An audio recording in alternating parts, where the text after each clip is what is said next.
welcome to our webinar.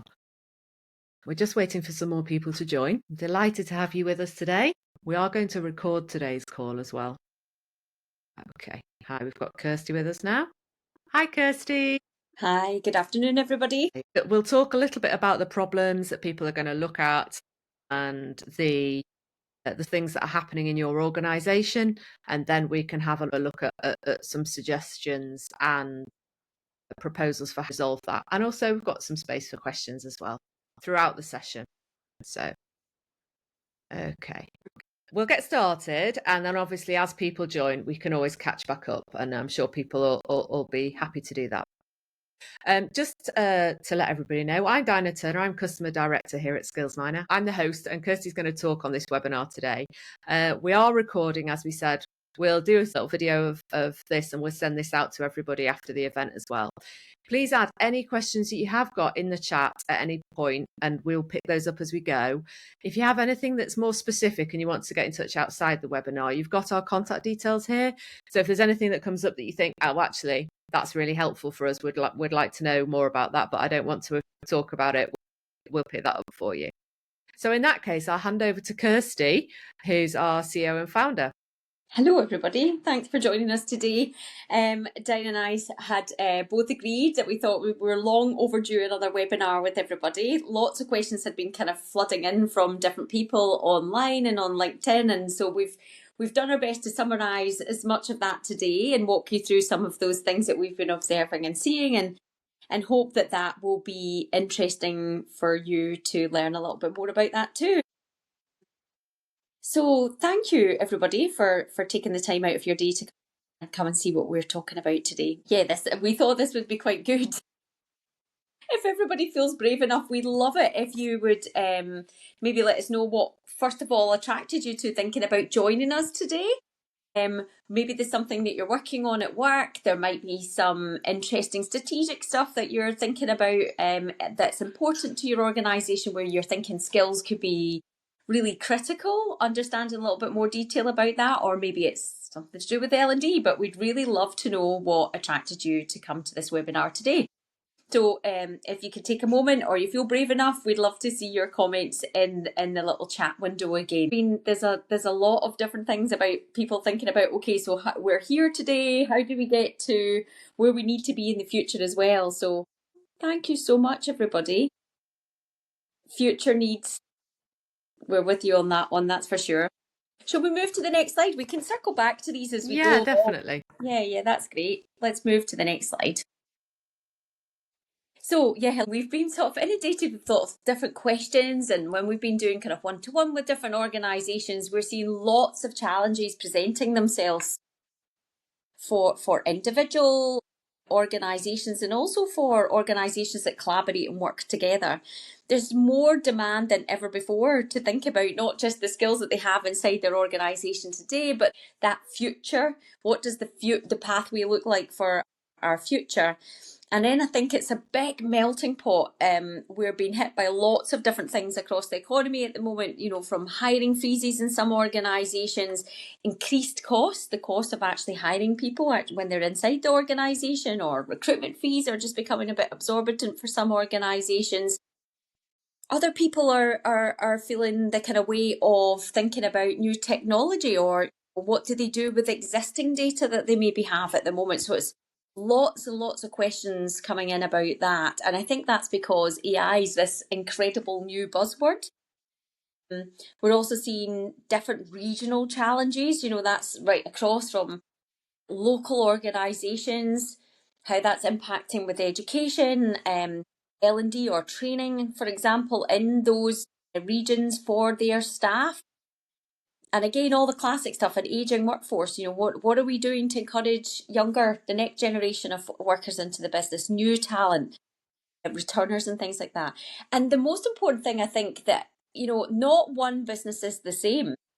Everything is very uniquely, yes, there is commonality across sectors and things like that, but everybody has something different, and that could be sometimes, you know, they've got data, some people don't have any data, so everybody's starting at a different stepping stone on their journey to kind of discovering where to go next. So I would say one, if these are things that you're sort of self-identifying with as we're talking about it today, you're not alone. And two, I think what we are seeing is that everyone's at the different stepping stones on their own journey to kind of discovering what do they have today, how does that inform what we need for tomorrow, and what kind of L&D or technology should we actually be considering as an organisation. So, and that's before we start getting into, do we hire?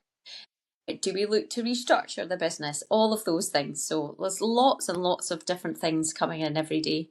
Take this opportunity to, in the webinar, for you guys to also take a moment, because we're so busy at our desks doing the work that we're doing all the time, to just reflect for a moment around these challenges.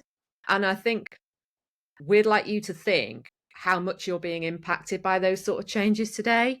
So is that not a lot, or is that a great deal? Where do you fit into that spectrum? Are these changes to business demands, the economy, the new technology, and also high expectations on HR leaders? How are you feeling in this, in terms of where that's hitting you? You might want to share that in the chat, or you might want to just note this into yourself if you're thinking, yeah, actually it's affecting me a lot, or it's not affecting me a lot. And also we'd like this, because this is about building a community as well, to understand if we've missed anything in there.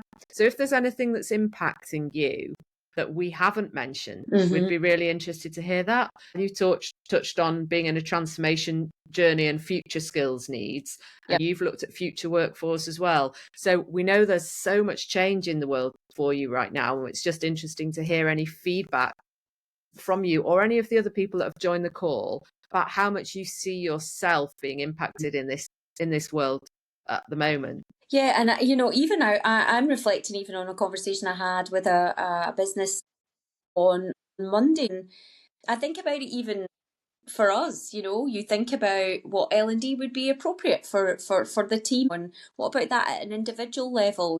Where are they on their own career kind of pathway? Everything that we provide for our team, and where they are going on their own critical journey with you as an organisation. And then when we think about that as it kind of comes together and we're looking at it across the entire organisation, are we all moving in the right direction that the business needs to go on, let alone that one individual member of staff, so it's a lot for HR to consider that. And I'm just thinking about like skills, the qualification of the skills that we have, the verification round about that as well. It's really tricky to aggregate all of that all at the one time. So yeah, we had a bit of a discussion of that, the bird's eye view down to the real granular detail that we get in those one-to-ones and stuff. So yes, and that's on top of everything else that HR has to deal with. Thanks for that, Lexi, because you're right. It is a challenge to know where to start and where to progress, and where's immediate and when's forwards. It's such a complex picture for everybody. I think that you've articulated it really well there, actually, in terms of how do we juggle these different scenarios about today and immediacy and the future. Yep. So this leads us on to this next slide, and we've put this in just for you to try and, as we said, articulate. And we've had new people join the call, so if I sort of loop back a little bit, please be patient with me for that. Where you sit in terms of future capabilities as well. So Kirsty, do you want to run onto this around thinking about that? I do, and also we had another little quick comment in there from Tarnpal, which is kind of like links into this slide actually really well. It's the balance of growing our own needs and then thinking about interjecting the new needs that we need, like for like that future pathway stuff. And it does, that change has such a huge impact on everybody, and we see that all the time with AI as well. Someone's come up with some new tool that they want everybody to use. How does that affect the things that people are doing on a day-to-day basis? Do they need to learn more about it before being this tool's introduced into their kind of working day and things like that? Yes, it's really interesting. So yeah, this future capabilities, the word future always freaks me out a bit, because I keep thinking, oh, we've got so much to sort out today, let alone figuring out what we need to do in the future. But I think that also links back to kind of what Lexi's saying as well. It's been able to drill into the kind of granular detail that helps us map what we do next, what learning we take, what does the organization actually even need. So if we can't take that kind of audit now, then it's really hard to kind of do the guesswork round about that. So that's the sense of let's tackle today before we start thinking about tomorrow, because the future will take care of itself in that sense as well. But I think there's a lot of pressure round about it as well. So how far into the future people are having to project, and that's completely understandable, because most of the time the business is hit with like a new project, something they've won. They know that it's a 24-month project, or maybe there's a 5-year delivery process attached to that. Thinking about some of the organisations we work with in construction and things, Dinah. And that comes with it real growth. They're not only trying to tackle churn, but they're now having to think about what we need to employ people. We need people now, and we need people who are going to move from this site maybe on to another 5 sites thereafter. So there is that real sense of pace round about that. We do see that the word future is playing a huge part on the kind of pressures of what people are trying to tackle today. So we've asked you here again. So we just think about where you sit in this. How confident are you? Are you confident that you know what you need today, and you know what you need to get to tomorrow, and you understand what skills you have? It's just a moment to just pause and consider. Actually, I know where I sit on here. I'm happy with what I need to know, or I'm less confident in that. And it's just, this is the conversation that we want to understand with you on this webinar, as well as with our wider group of customers, where we're understanding people fit in this and where the problems are sort of manifesting for them. Yeah, and I agree with Matt's comment on the kind of whole AI thing. I see so many businesses right now go, oh, we're going to go and buy new shiny toys. It's like new shiny shoes, without actually seeing whether they fit, or they fit for purpose. What actual tasks or things are going to, is it going to help complement my employee's working day, or is it going to overwhelm them and they won't actually use the tool in a way that I need them to use it, that means I'm actually going to get the ROI out of the tool that we've adopted? So I think there's critical questions that businesses need to ask before they start to really explore not only what tool are we going to buy, but actually what is the tasks or the skills that this is going to help augment, or replace sometimes, with people's roles and stuff. Yeah, here we go. All about change, goals, priorities. Yeah. And this was really about the moving goalposts, a little bit to your point, Matt. So much stuff is coming in to hit us with new technology, new change. And when you look at your bottom line, you've got this huge investment in people. And part of this challenge as well is the journey that your people are on to see what. So as leaders, we can be looking and thinking, right, this is what we need to do. This is where we need to go. But where are your people seeing where they fit today and tomorrow? And this is just another sort of reflection moment. Yes, they can see where they're going to fit tomorrow, and where they fit today, or no, they can't. And what can we do as leaders to help support that as well? So this is just a sort of check-in point to have a think about that. Yep. Another great comment in there as well from Lexi about the decisions that we're making, and there is risk, because when we're thinking about what is the impact on businesses, we've seen spectacularly where sometimes these things have not worked well. I think some of those examples have come from like the finance sector. That we thought, right, we're gonna replace all these people that work in this call center, we're gonna put in a chatbot there, and things have not worked in the way that they thought that it would, and then had to hire everybody back again. I think best cases that we've seen is when they've really, really thought about the attention to detail, about how it's augmenting what their staff are doing, and they've taken the time to really look at that first before then layering in more technology and more L&D and all the other things that come along with that. But this is an interesting point as well about where we see skills sitting in the business. Dinah and I often go out into businesses and talk about skills ops. That's something else that we can maybe talk about, Dinah, at a later stage as well. Is where skills really sit in the business. Is it just only purely the HR manager should be accepting all responsibility on this?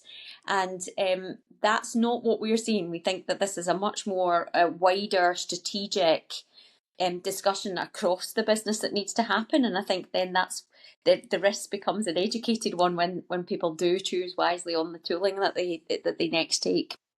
Anyway, let's move on to the next slide as well. I'm sure we'll circle back to that one. And another challenge that we face, personalised development. Yeah. So I think this again circles back to that kind of conversation as well that I was having on Monday, and also even I just want to reflect as well on even our own L&D journeys here, even in Skillsminer. It's like thinking about, if I solve one, how does that work across the team? How is that working across that department?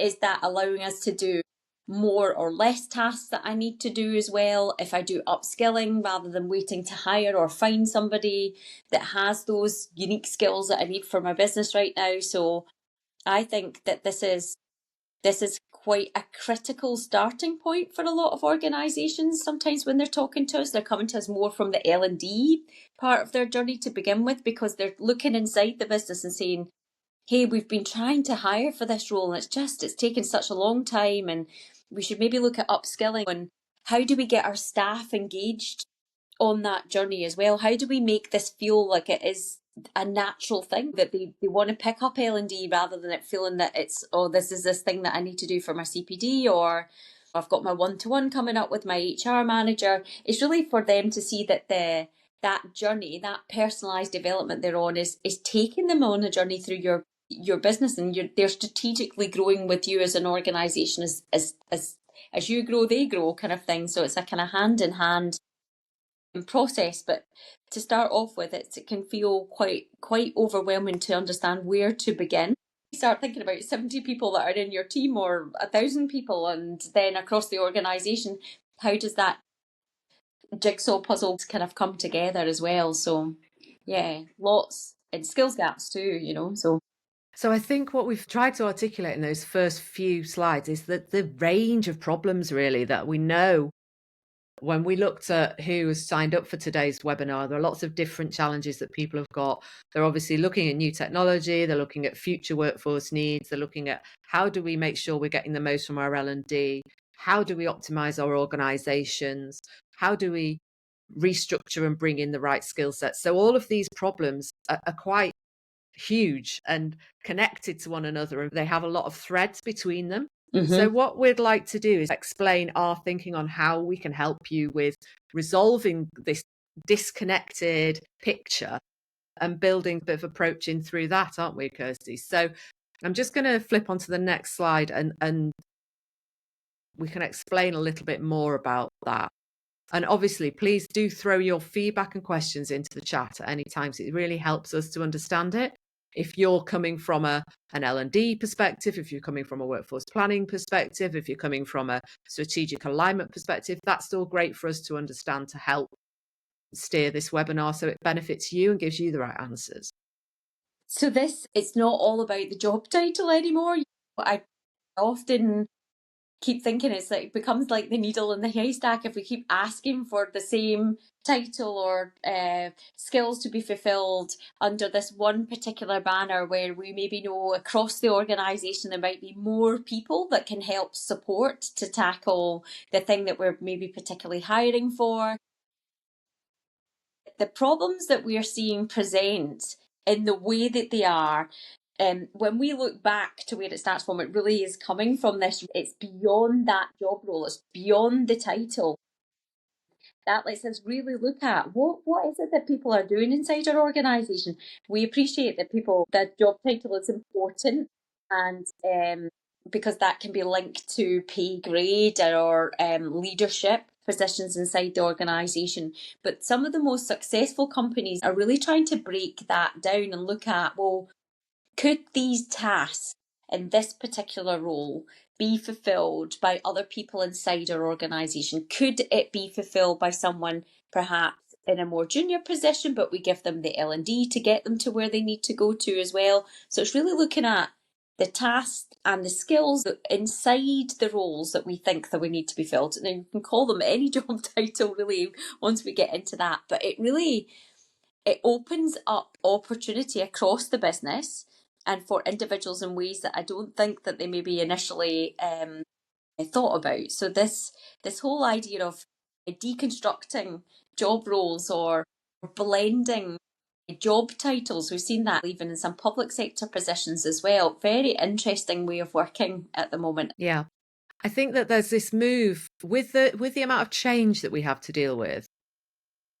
If we're trying to retain a static form for dealing with that, that's not going to be responsive enough. It's not well enough, and it's not going to be able to deal with the amount of change because you're just rebuilding those static forms all the time rather than going for something that's a bit more responsive and flexible for your capabilities. So how you can deliver what you need to do in the best way. Right people, right skills, right time, that Yep. approach. Yep. So what I'd like to move on to next is how you can rethink your skills in your organization as a strategic asset.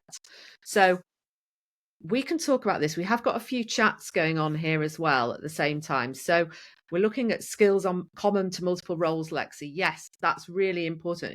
It's like you're saying, common behavior. It's unpicking things to that granular level of detail to understand what you actually have and how you build that back up again, isn't it? Mm-hmm, And mm-hmm. Matt's saying, could AI paired with soft skills training critical thing? Yeah, I think that this is how we're going to look at changing for the future organization. So how we help people learn and how we help them identify the skills training that they need to do is probably something that we'll come on to. So that's really helpful, actually. Great feedback. Thank you.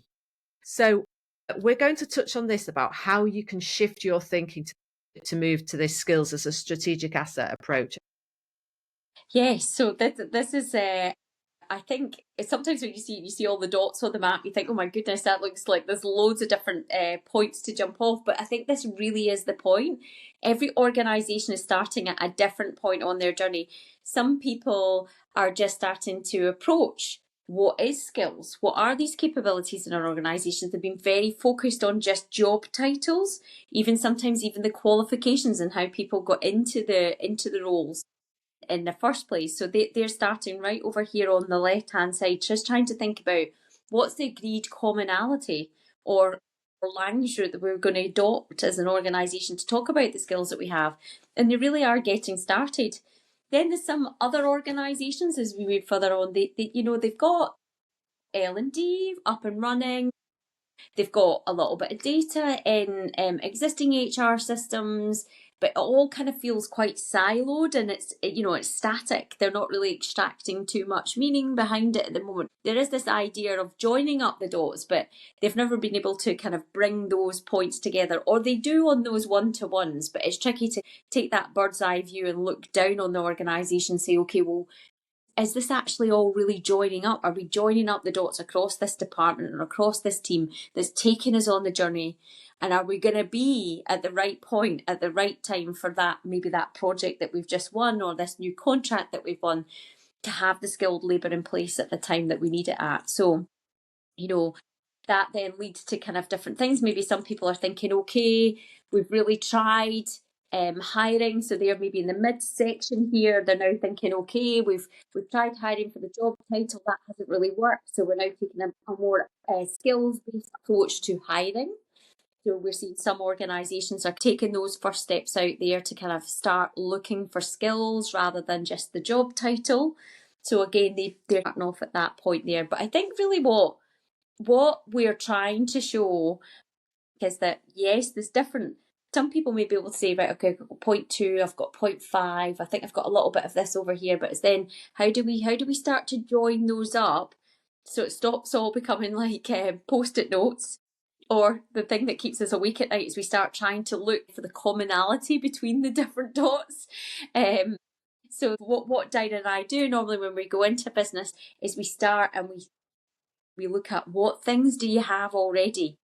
What amazing data have you got sitting there that you might, because it's trapped in that silo right now? Or is it that we need to go right back to the beginning and start agreeing on what that common language is and adopting a skills taxonomy as well? So it's important to have a starting point on the map, I think, before we start thinking about how they all become aligned at some point. Yeah, that's right. And not every organization will move to this full organizational, strategically aligned skills process because they won't need to do that. And No.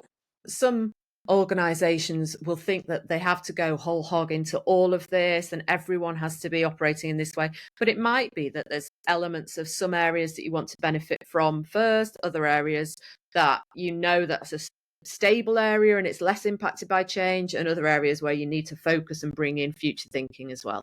So where you sit in this, it isn't a one size fits all approach really for Exactly. skills.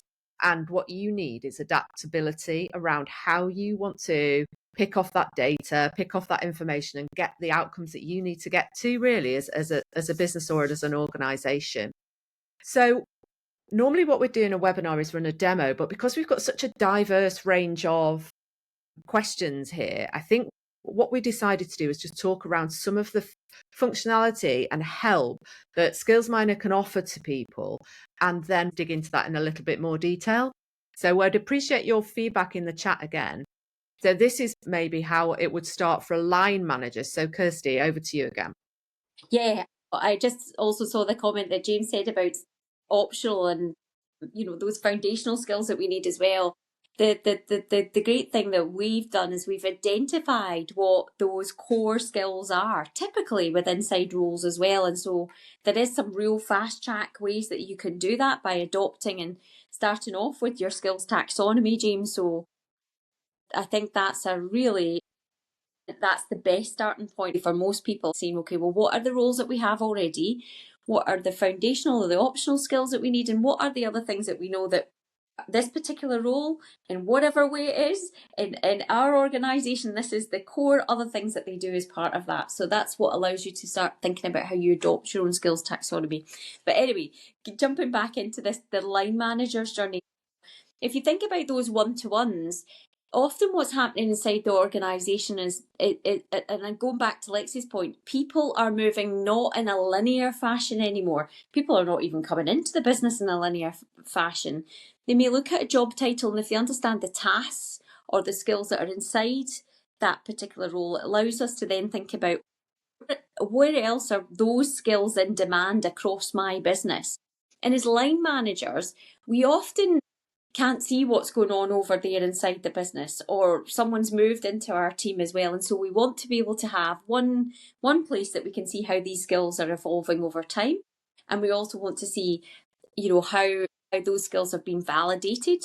And we want to make sure that our colleagues are feeling that their skills are progressing over time as well. So this little view here is really showing the line manager, when they use Skillsminer, here's my skills, here's the ones I'm validated, this is my knowledge of the skills, not just the experience, the time served experience that I have.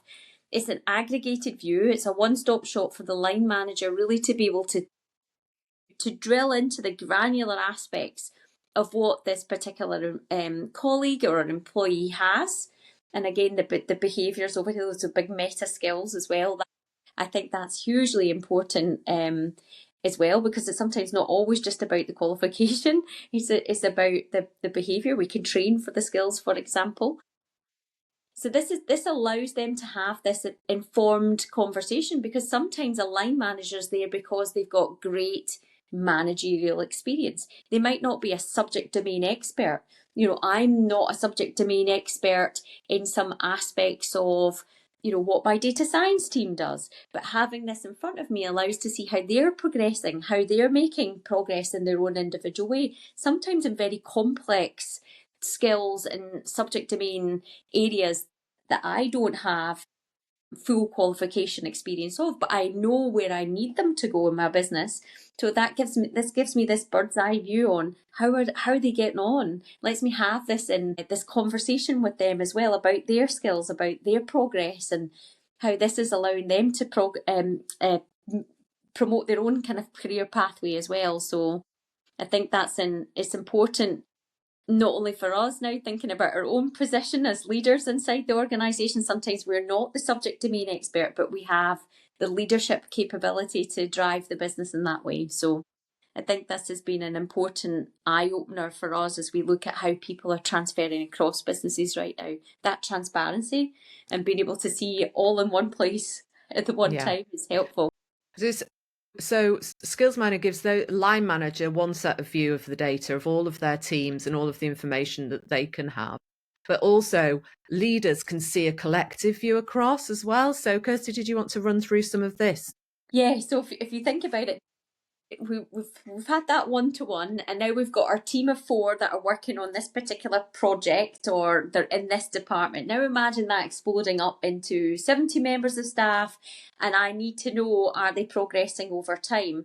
I also now want to be able to look across the business, who has the skills or the behaviours that I need to fulfil this particular task, because I know that this is maybe something that, we don't have expertise in, or maybe we've got great expertise in one area, but just kind of elementary skills in another particular area. So having this bird's eye view really allows us to be able to look at how those skills kind of aggregate up, how those teams aggregate up, and how is the business progressing over time.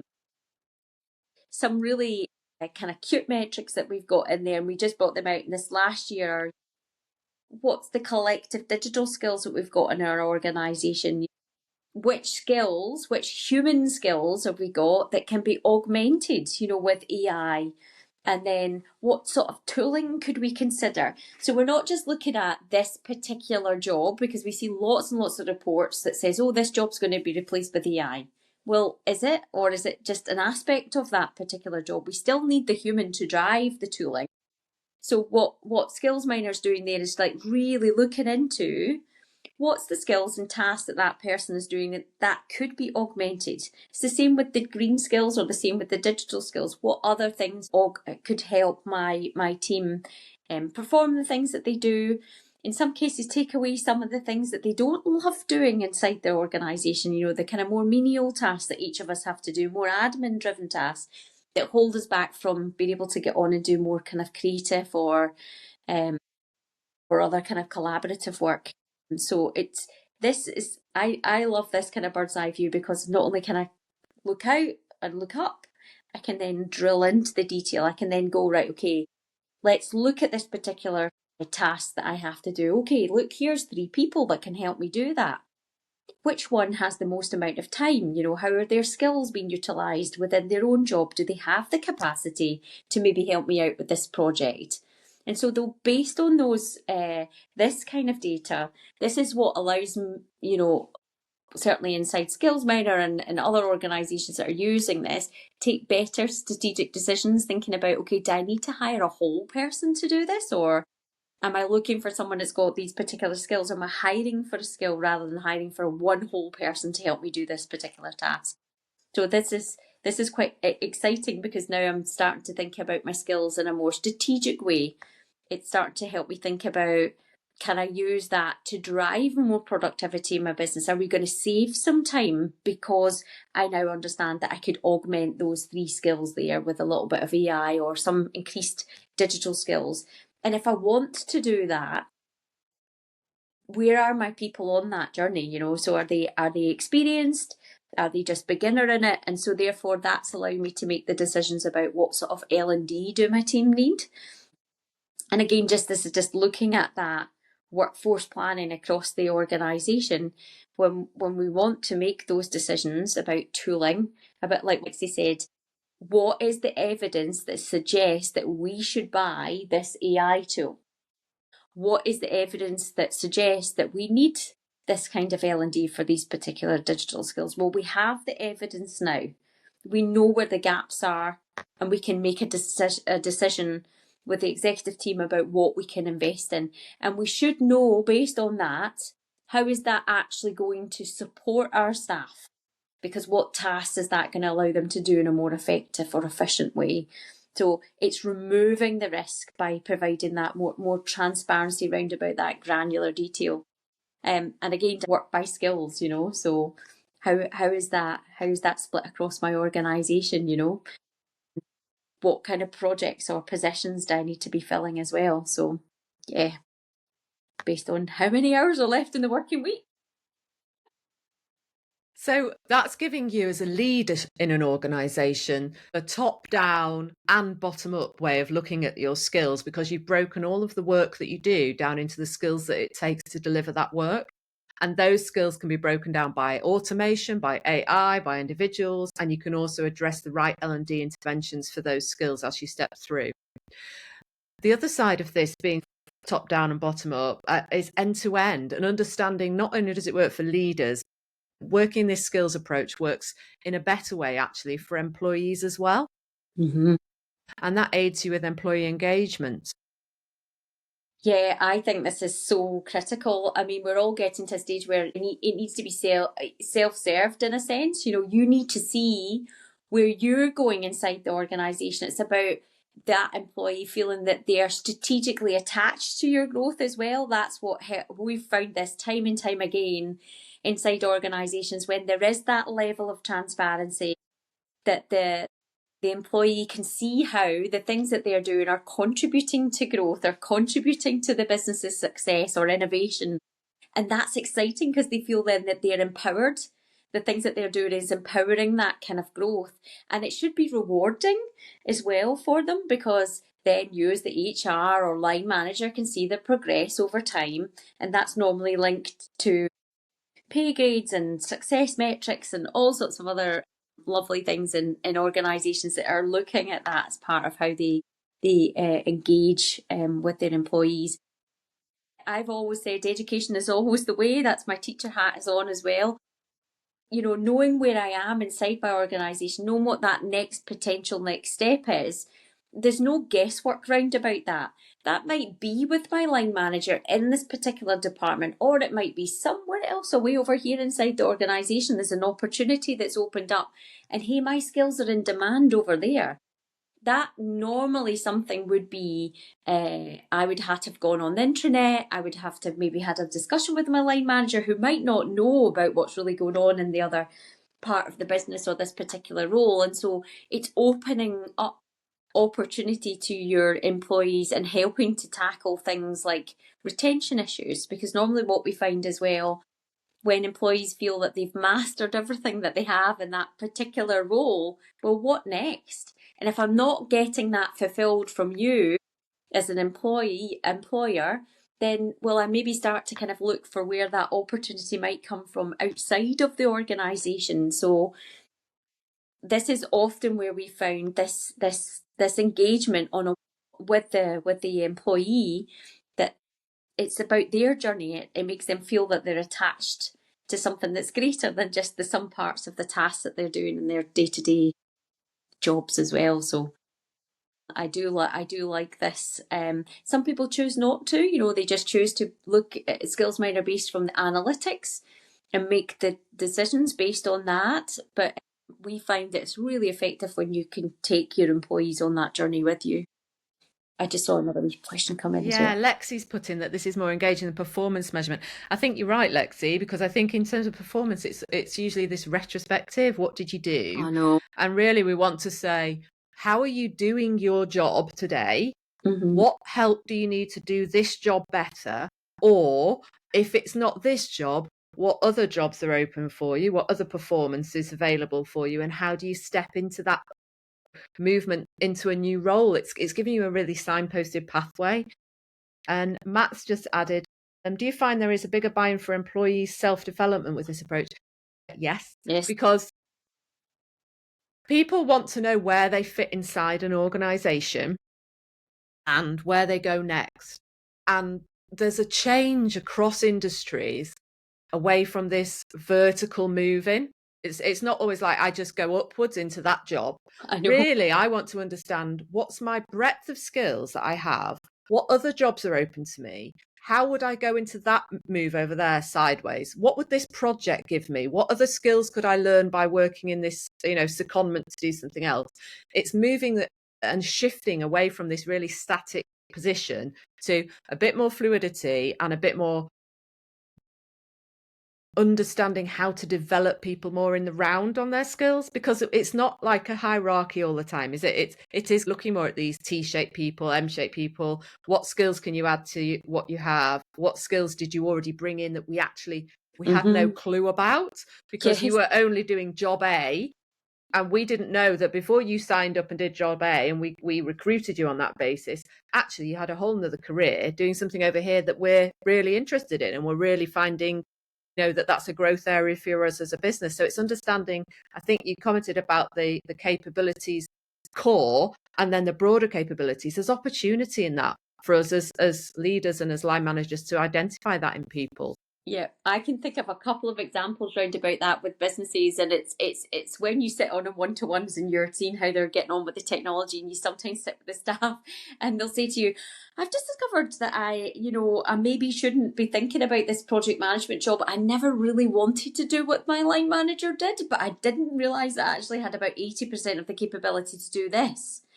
And then in other circumstances, we've saw more entry level positions, with the call center or customer service type employees going, well, should I be augmenting what I do with you during the week with maybe another type of job at the weekend? And as soon as they've got, they can see where they can go inside the organization, they're going, well, why am I wasting my time thinking about taking on another, like a side hustle or doing something else at the weekend when I could be having a conversation about this next particular opportunity? And for that one person, they had leaderships actually from sporting experience, but their line manager had no idea about all of this, how their hobbies and kind of previous other kind of voluntary experience. The hidden and untapped skills and experience that you've not got access to, really. Yeah, and I also think about returners as well, Dinah. I'm thinking about food tech. There's a big food organisation that we know, and they said that they had taken on a lady who had came back to work. She'd had her children, and she said they had no idea that she had contributed to policy documentation in her previous job, and said, this is fantastic. So we are now moving into the byproducts of what we do for new energy, and we need somebody that can help us with this policy writing. And they had somebody, but from a completely different department. They didn't even think that they had the skills inside their business. So yeah, it's uncovering hidden talent, sometimes some real surprises, and the things that your employees might not think are relevant to you because they don't know where you're maybe sometimes strategically going. So they don't think that these are the things that they've got, or they've done. So and there's more visibility then and more equality of opportunity as well, because people can see what skills they have. You can access the right people. You can bring in people who you might have not noticed before, as Kirsty said, but also everybody can see opportunity. So everyone can see a new project and see how they match to it. So it's about opening that visibility and bias reduction. And I have to say, importantly, tying L&D to that. I don't know how often I've seen employers say to me, we've spent a fortune on L&D resources and nobody's engaging with it. And, and then you go off and you speak to the team and they said, well, yeah, we use the thing for Spanish lessons because that's where we're going on holiday, but you're not using it for your own job. It's crazy, So it's just really thinking about how we get the best out of everything. I'm conscious of time and I want to make sure we've got time to wrap up effectively. So what we've given you here is a taster of what we have within Skillsminer platform. And then also what we're going to talk about here is how Skillsminer works. So Kirsty, did you want to touch on this? It can be modular and it can be simple or it can be complex. So depending on the size of the organisation, we can adapt to that. Think about those stepping stones, so you might be an organisation that's just starting out on this journey and you think, well, hang on a minute. I first of all just want to look at this as a standalone exercise. I don't want to start doing integrated APIs and all sorts of other things because that's going to bring in added complexity. I want to just take something off the shelf and get going. And that's the real beauty about Skillsminer. You don't need to have a pre-existing taxonomy. We can bring all of that. You don't need L&D. We've got all of that as well. So you can really get going almost tomorrow with it. Then if you're further along that journey and you've invested in lots of L&D and you've maybe got data that's sitting there in Workday or some other HR system and it's static, you know that you're making some use of it for some of the hiring processes, you might think, okay, I want to now create the API and pull that into Skillsminer and then allow that extract more data, more granular information from that. So it's just really to say to people, just think about those steps and stones. It doesn't have to be all or nothing, nor does it need to start off in a very complicated expedition in terms of like trying to set everything up from a technical point of view as well. You can really get going tomorrow, and it's exactly the same for even staff. It's that the entire platform has been designed so that they can log in from a mobile phone, from a tablet, they might be sitting in a van doing deliveries for you, or an engineer remote. So it really has been designed from the get-go to be out of the box and let people get going and start to explore what this maybe means inside one organisation. So it doesn't have to be the entire organisation either. It's about discovering where the value lies, the value, and then starting to think about how we stretch that out across the organisation. So yeah, I don't think, and again, this maybe feeds back to a little bit what Matt's saying, we're using AI, but it's not complicated from the get-go, even from this point of view. You don't need training or any kind of specialist knowledge to make a start. No, not at all. Well, Yeah. it's not complicated in that way. Yeah. So we hope we've given you a little taster into thinking about workforce differently, future workforce differently around skills. And also, really, we've given you a little flying visit around some of the capability that Skillsminer has and what that can do for you. But really, we're hoping we could show you that we can unlock useful and accessible data and insights to give you a bit more value out of data that you might already have. We've shown that you can engage your workforce really with that. They own their own skills and career pathways in Skillsminer, and they're very active in doing so. We've shown you hopefully that it can ease the burden for managers around resource management, capability planning, utilization. Some of that's easier to do. And you can also see your hidden talent and think about alternatives to meet your needs. So it might not be that you need to hire in. So an organization I was talking to a couple of weeks ago was saying, we've looked at what we need to do and we think someone had submitted 100 new jobs. And actually, that's probably not necessary, because of what they needed those 100 new jobs to do. They probably had some way of reutilizing resource internally, especially with the way they were using AI to bring new people into different roles at work there. We can simplify how you approach skills with a common language. So thinking back to those stepping stones, as Kirsty said, the skills taxonomy, and building that simple approach to step you through to help you translate what the jobs are that need doing. And then ultimately, this all helps speed up your decision making and help you align all of your work for strategic delivery. Making those things faster, smoother, easier to do, you're concentrating on delivery of what you have to do rather than the administration of all of that and the complexity of that. And giving people ownership in that helps them to do it faster, in effect, and more effectively. Kirsty, have you anything to add on that? Thinking about also as well the little comment that Jane said about the skills taxonomy. A lot of people worry when they start off. They think, oh, I'm going to have to fix skills inside this job, or all the skills inside this particular qualification, to then unpick all of that. And I think, again, we've got the taxonomy, it's off the shelf. It then learns about what's going on inside your organisation that can be augmented, but it gives you that quick start to be able to say, what are the atypical, mandatory, common skills that this particular role or this particular task has? How are they used? How many other times are they utilised across different roles or in different departments that we already have? And it's that rapid start through that, I think, that is really important for organisations. You're not having to build that from the start. You're not. Exactly. And you want to understand your organizational DNA, your way of working, what you need and how you operate. And we can fast start you with skills taxonomy. You can also build in personalization around what you need to do.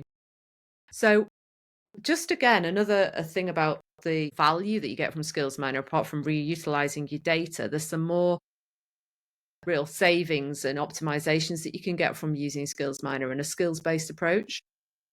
Yeah, I think this is, for me, this started off with, that skills-based hiring. Initially, when we started to really look, okay, if I search for people with these skills rather than this particular job title, am I likely to find more people on the outside world that can help me do this particular thing inside my organisation? And the answer was yes. Can I do that in a faster way? Because imagine this is a new job title, or it's a blended job title you have, or it's a brand new thing that you're bringing into the business because of your IP that you're developing. Sometimes there's not going to be someone that's done that particular job title before. And actually, sometimes organisations are using quite complex, or they think quite cool job titles for marketing purposes. But actually, as a person on the outside world trying to self-identify with that job title, that can be very confusing. It can often mean as well, when you are putting it on generic job boards, or CV searching, yes, it may semantically pick up to the left or right of the actual job title people that could be good at doing that, but it's certainly narrowing down the number of potential matches that we can make rather than widening the talent pool. So that reduction in time to hire is really super important to a lot of businesses when they first come in, and that can be one of the top priorities for them. Reducing attrition, like some of the stories that we've said, I feel like I've mastered all of my job, where do I go next? Or, hey, I've just got this entry level position inside your organisation, I'm going to take on a side hustle, as lots of people are looking at online. It's a distraction, and they might not actually need to be doing that. There could be fantastic opportunities inside your organisation, but they can't quite self-identify with that. So having their skills matched to those, and they can see, I've got 60 or 70% of what that department is actually looking for. I should have a conversation with my line manager about that. So reducing attrition is being really critical to businesses, especially when there might be a hiring freeze. It's better to be able to augment what you have and strategically align that L&D and that growth to where you're going. Obviously, with all of this, reduction in recruitment costs. And then the most exciting bit of all is really thinking about, how do we increase productivity? So if we've got all the people inside our organisation, we're building towards that new future with the L&D that we're doing, or maybe we're augmenting some skills with a bit of AI. Is that actually helping us based on our skills? Because if we didn't have this knowledge of what our skills were, increasing productivity. So we're now taking what would traditionally be seen as a cost centre, HR, and turning that into a value creation department or team. And I think that's the lovely switch that we're seeing in certain businesses that are attributing their skills to that critical productivity, to things that they would never have been able to think about going for, or increasing what they're able to do as a result of actually understanding this granular data. So that for me is an exciting one. So, whistle stop tour, and we hope it's helped you think about your problem and priorities, and also shown you a new way of thinking about how you might resolve those, and give you some approaches to think about. From our perspective, we'd like to invite you to a personalised discovery session where you can share in a bit more detail your workforce challenges, and we can show you a more detailed walkthrough of Skillsminer for those specific challenges, and where you might drive new value from the data that you have. You have been provided with our email addresses at the start of the session, and you have got our social media here as well on LinkedIn. We're available on LinkedIn if there are any questions on there. Thank you so much, everybody, for joining us and taking the time today. Thank you very much.